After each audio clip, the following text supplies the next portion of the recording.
தாய் தமிழ் உறவுகளுக்கு வணக்கம். இந்த இடம் மதுரையிலிருந்து அலங்காநல்லூர் செல்லும் பாதையில் மதுரை வானொலி நிலையத்துக்கு அருகில் உள்ள பாலமேடு முதன்மை சாலையில் ஒரு பக்கத்தில் உள்ள ஒரு வாய்க்கால்.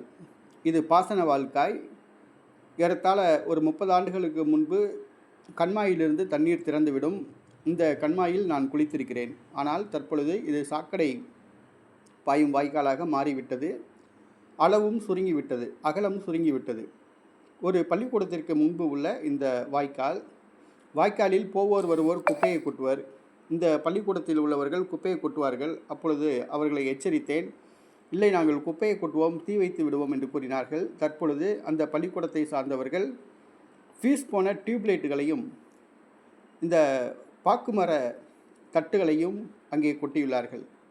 ரொம்ப வேதனையான விஷயமா இருக்குது. ஒரு பள்ளிக்கூடம் மாணவர்களுக்கு நல்ல ஒழுக்கத்தை போதிச்சு தரணும், சுற்றுச்சூழலை போதிச்சு தரணும்.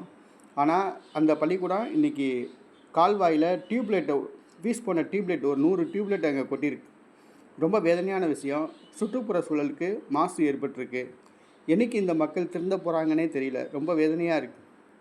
நாம் வாழ்கின்ற பூமி அடுத்து வருகிற நம்முடைய தலைமுறைக்கு சுத்தமான குடிநீரையும் சுத்தமான காற்றையும் விட்டுட்டு செல்லணும் குறைந்தபட்சம். ஆனால் இன்றைக்கி கால்வாயில் பூரா குப்பையை கொட்டி அசிங்கப்படுத்திட்டாங்க. நீர் ஓடிய கால்வாய் தற்பொழுது சாக்கடை கால்வாயாக மாற்றிட்டாங்க. குப்பையும் கூலத்தையும் கொட்டி அசிங்கப்படுத்துகிறாங்க. பள்ளிக்கூடமே இப்படி செஞ்சாங்கன்னா பொதுமக்கள் இதை விட மோசமாக செய்வாங்க. இன்னும் குப்பையை எல்லாத்தையும் கொண்டு வந்து கொட்டுவாங்க. ஒரு கல்வி போதிக்கிற பள்ளிக்கூடமே இன்றைக்கி ஃபீஸ் போன டியூப்லைட்டையும் பாக்குமர தட்டையும் கொண்டு வந்து அந்த கால்வாயில் கொட்டியிருக்கு. இவங்க மாணவர்களுக்கு என்ன கல்வி போதிச்சு கொடுக்க போகிறாங்க? மாணவர்களை எந்த நல்ல ஒழுக்கத்தில் நடத்த போகிறாங்கன்னே தெரியல.